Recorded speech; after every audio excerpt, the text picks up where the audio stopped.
Hey, what's going on, guys? Um, I was just making sure everything was connected. I want to do a recap yesterday on my interview that I had with Patrick Bet David because I was talking. I just got out of the 5 a.m. book club, hashtag 5 a.m. book club, by the way. And yes, we're reading books at 5 a.m. It's a good way to start your morning. I know that some of you guys may think that that's insane, but it's not. I want to put my headphones in so you guys can hear me here a little better. But so I was thinking about the interview yesterday about how my man escaped from Iran with his mom, 10 years old, all the fear that he was going through. He never had a backyard. He never owned a home until the one he bought. And a lot of people will look at that and say, "Oh," and feel sorry. But really, and I think that's the reason because really, let's be honest. In America,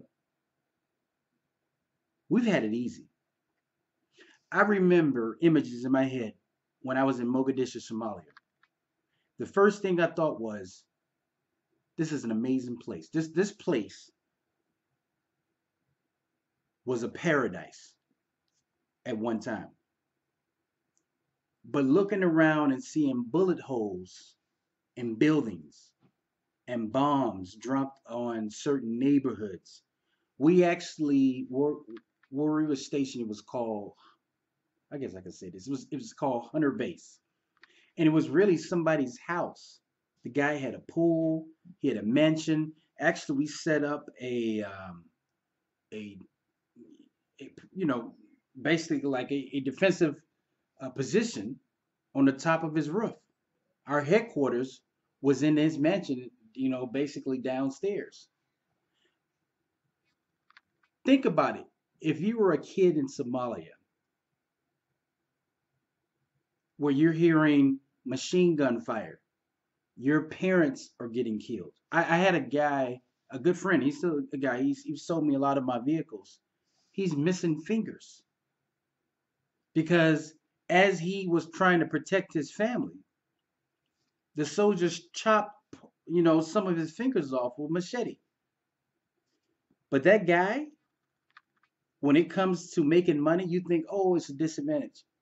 The guy, I remember having a conversation with him. He said he wants to buy that gas station across the street from his shop. He was going to buy it cash money.